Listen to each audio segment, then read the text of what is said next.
Wir sehen uns die Stadt Águilas etwas genauer an. Kann sie sich gegen Metropolen wie Malaga, Valencia oder Barcelona behaupten oder ist sie nur ein verschlafenes Kleinod unter vielen? Wir finden es raus in diesem Video. Willkommen zum 14. Teil unserer Überwinterung 25-26.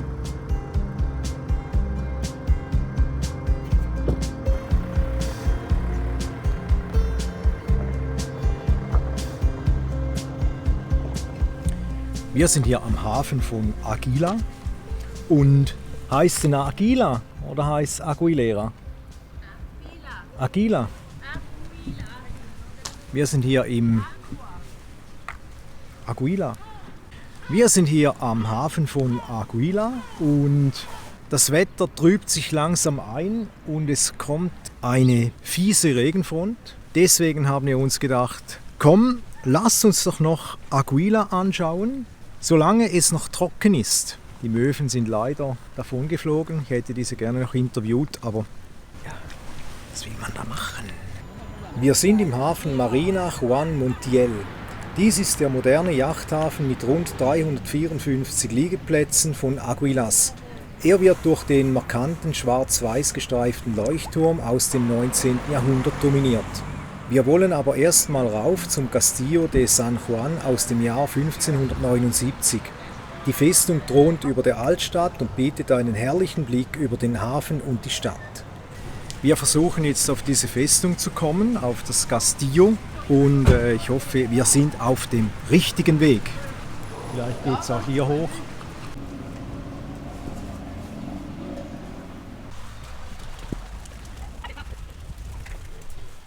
Wir sind jetzt auf dem halben Weg zum Castillo.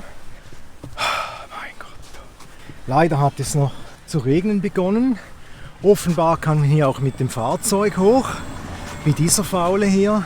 Und ich bin jetzt schon außer Atem, komplett im Eimer. Natürlich bei dem Alter ist das ja auch nicht so anders zu erwarten. Hinter uns die glamouröse, pompöse Stadt. Ein Juwel am Mittelmeer. Die Stadt Águila.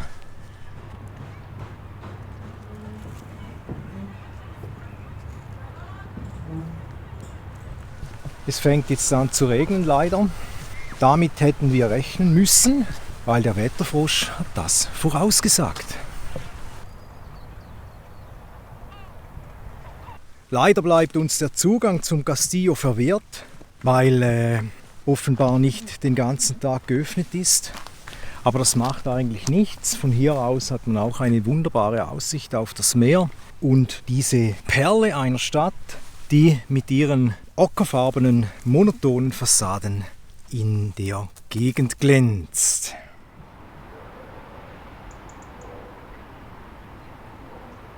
Unmittelbar hier geht es 200 Meter runter. Da empfiehlt es sich eigentlich nicht weiter rauszugehen. Ich zeige das mal.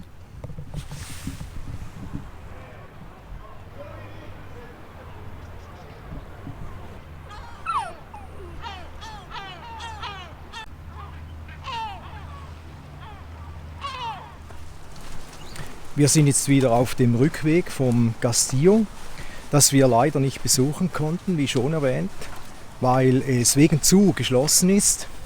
Wir konnten aber den einen oder anderen Ausblick erhaschen von diesem Berg.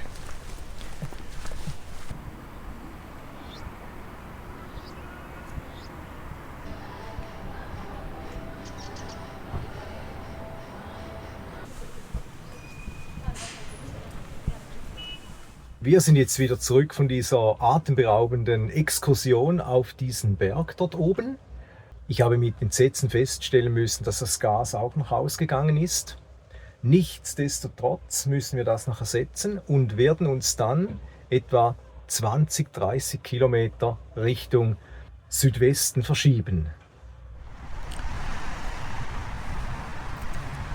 Wir sind jetzt dem schlechten Wetter zuliebe immer noch auf diesem recht einfachen, aber doch praktischen Parkplatz hier in Águila. Jetzt geht es dann zur BP Truck Stop Station. Dort werden wir Wäsche waschen und danach geht es nach Almería.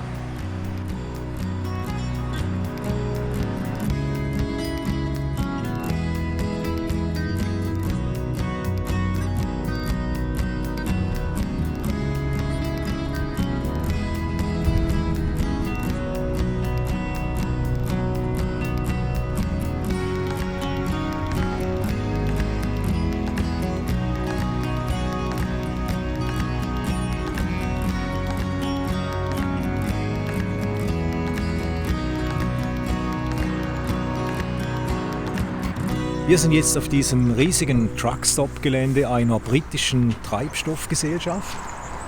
Es hat mehrere Staubsauger auf diesem Gelände, Waschboxen. Man kann hier sogar seinen Lastwagen waschen oder auch den Liner, wie man will. Dann hat es diverse Waschboxen, Parkplätze für Wohnmobile, für Autos und für Lastwagen und Busse. Das Gelände erstreckt sich über etwa 300 x 200 Meter. Eine riesen asphaltierte Fläche, sehr gepflegt, es liegt kein Abfall rum und das Personal ist sehr, sehr freundlich. Gestern hatten wir hier die Ehre, die Gasflasche zu tauschen. Der Mann hinter dem Tresen war sehr freundlich.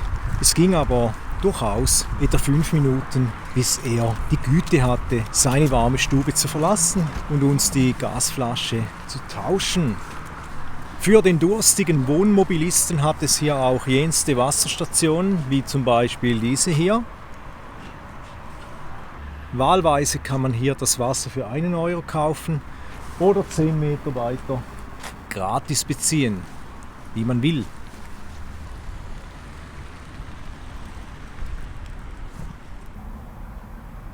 Wir fahren wieder zurück nach Águilas, um uns den legendären Eisenbahnverladesteg von El Hornillo etwas genauer anzuschauen.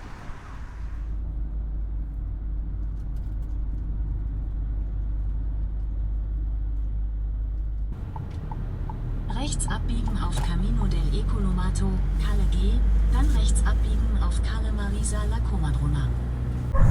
Wir sind immer noch in Águilas und dem Wetter zuliebe werden wir jetzt eine gehörige Fahrradtour unternehmen. Und zwar zu dem Steg, wo sie früher Eisenerz verladen haben. Es ist leicht bewölkt bei 20 Grad.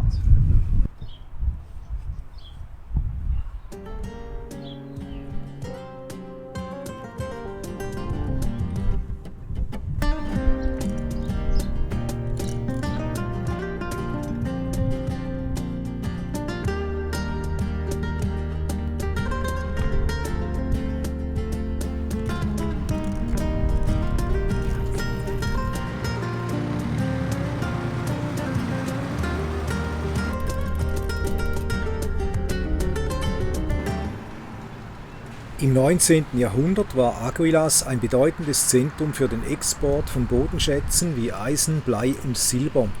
Der alte, beeindruckende Eisenbahnverladesteg von El Hornillo ist ein Relikt aus dieser Ära.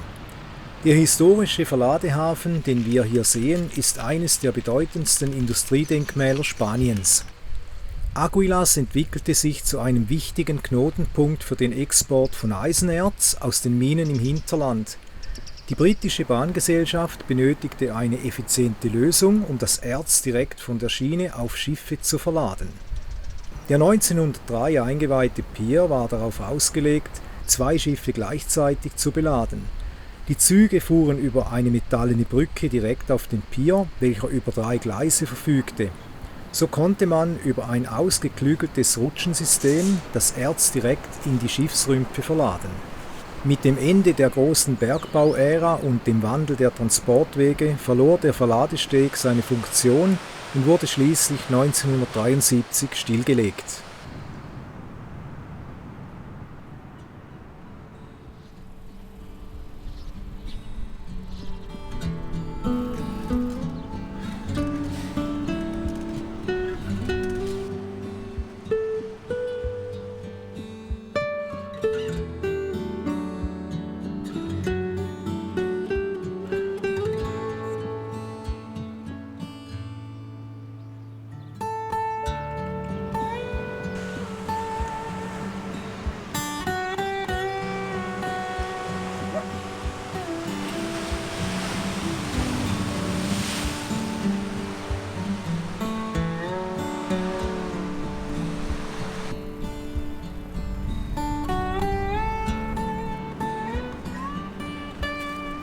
Obwohl dies kein offizielles Museumsgebäude wie der gegenüberliegende Verladesteg ist, unterstreicht dieses Lagerhaus, genau wie der rostige Pier selbst, die Ära, in der Águilas ein florierendes Zentrum für den Export von Bodenschätzen unter britischer Beteiligung war.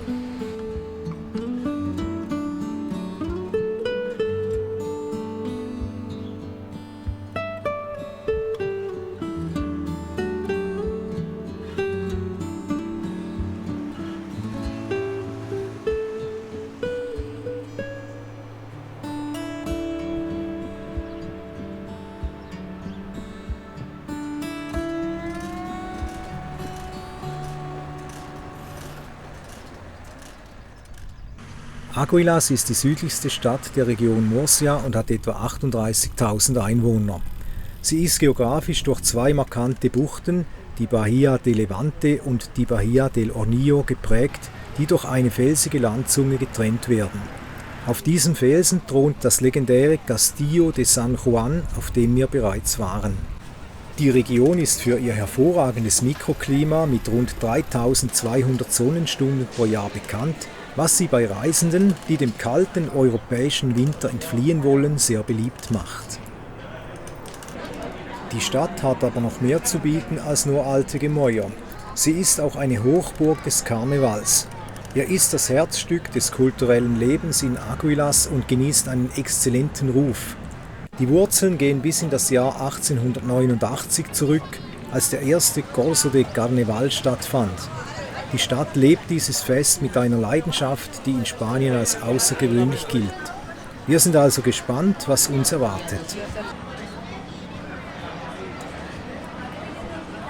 Águilas bietet somit eine sehr spannende Mischung aus industrieller Geschichte, wie wir sie am Verladehafen El Hornillo sehen konnten, und einer extrem lebendigen, fast schon theatralischen Feierkultur.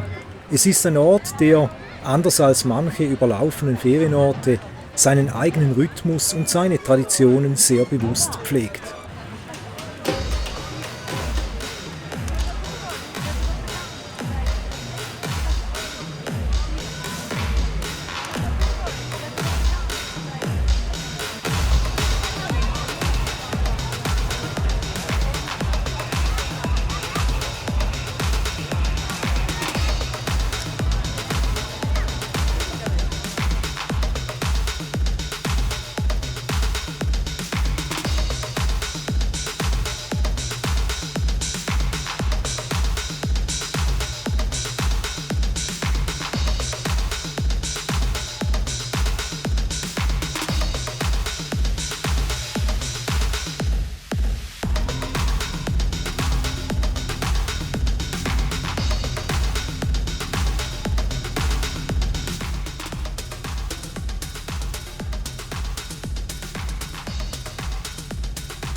Wir sind immer noch an diesem wunderbaren Spot, kurz vor Águilas, nutzen jetzt die Gunst der Stunde für eine kleinere Hunderunde.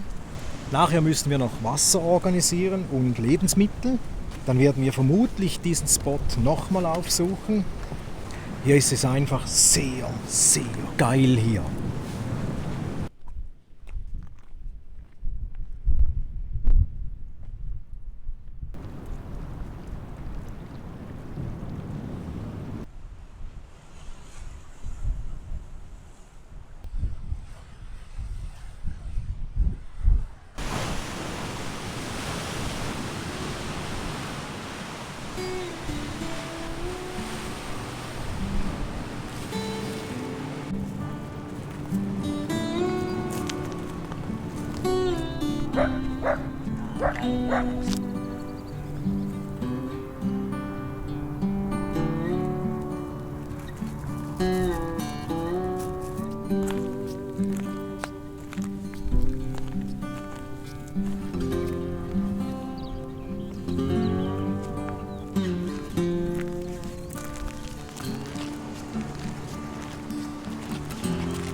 Wir sind wieder zurück von dieser Hunderunde, von dieser ganz entspannten.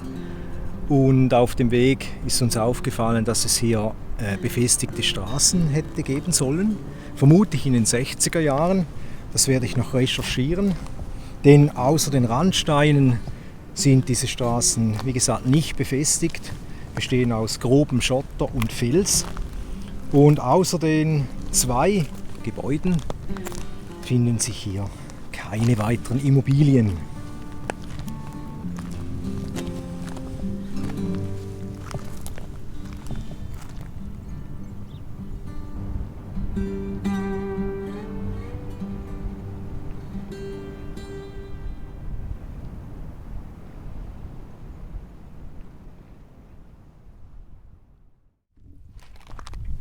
Wie ihr seht, sind wir immer noch auf diesem grandiosen Spot. Und es hat mittlerweile 25 Grad. Da haben wir uns gedacht, komm, lass uns die Fahrräder schnappen und nach Agilas fräsen, denn wir müssen noch Abfall entsorgen und einkaufen. Da gibt es einen sensationellen Fahrradweg, den wir schlicht und ergreifend Berg- und Tal-Veloweg nennen, und den werden wir jetzt gehörig abfahren. Aguilas bietet eine hervorragende Infrastruktur für Radfahrer, wobei das Angebot von entspannten historischen Vías Verdes, also ehemalige Eisenbahnstrecken, die zu sicheren, autofreien Radwegen umgebaut wurden, bis hin zu anspruchsvollen Rennrad- und Mountainbike-Touren durch die umliegenden Naturparks reicht.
Sensationell die Fahrradwege hier mit Bäumen und Blumen bis zum Abwinken. Das gefällt uns sehr gut. Auch Fifilein hat eine Riesenfreude, wenn ihm Pierre Brice um die Schnauze weht. Die Fahrradwege hier sind sensationell ausgebaut. so dass einem das Fahrradfahren wirklich schmackhaft gemacht wird. Uns ist aufgefallen, dass die Spanierinnen und die Spanier, also die Leute, die hier wohnen, auch von anderen Nationen selbstverständlich, selten bis gar nicht Fahrrad fahren und dementsprechend sind die Fahrradwege auch nicht zu voll.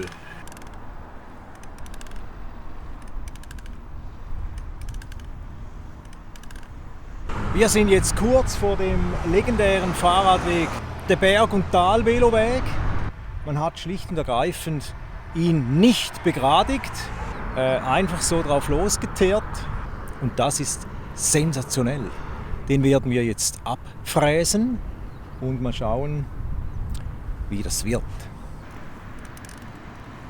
Spanien hat in den letzten Jahren viel in seine Radinfrastruktur investiert, wobei die Finanzierung oft eine Kombination aus nationalen Mitteln, europäischen Fördergeldern und regionaler Verwaltung ist. Was sagt ihr zu diesen feudalen Fahrradwegen? Ist das eine sinnvolle Investition oder hätte man das Geld doch besser in andere Projekte gesteckt?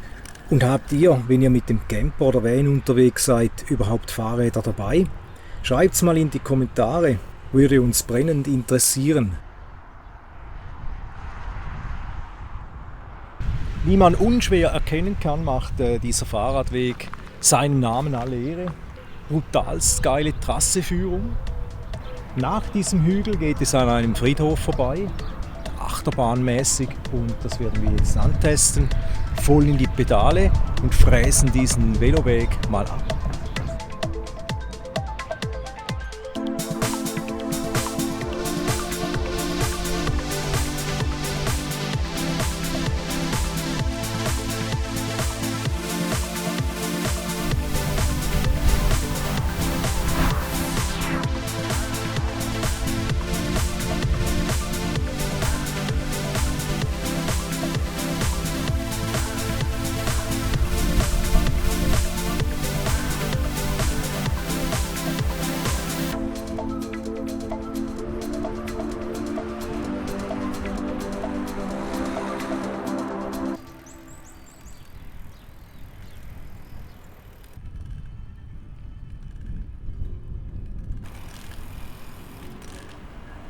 Wo Licht ist, ist auch Schatten.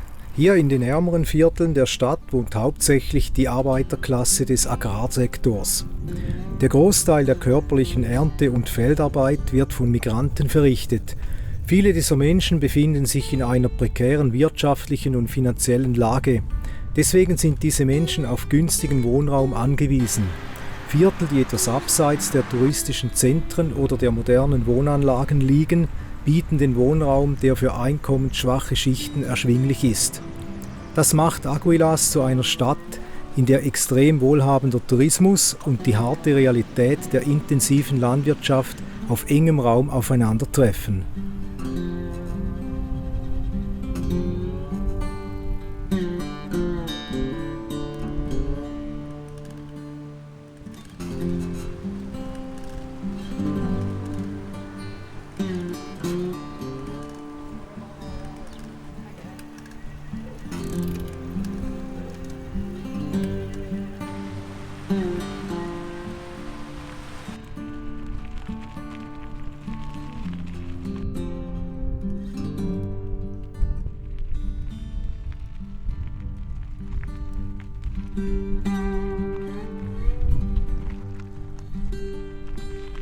Wir sind wieder zurück von dieser sensationellen Fahrradtour. Das war sehr inspirierend und befreiend zugleich. Zum Abschluss gab es noch den obligaten Cappuccino mit feinporigem Milchschaum direkt am Meer. Und jetzt sind wir wieder zurück bei unserem Wohnmobil. Damit endet nun dieses Video. Schön, dass ihr bis jetzt dran geblieben seid und wir sehen uns dann im nächsten Video hoffentlich wieder.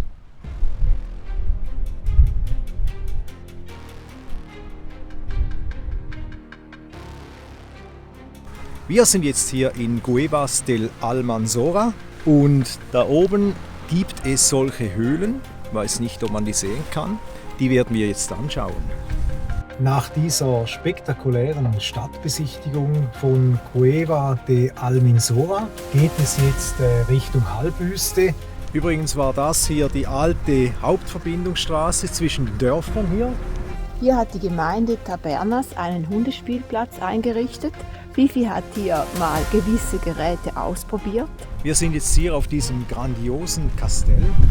So sieht es doch beinahe in der Zone aus.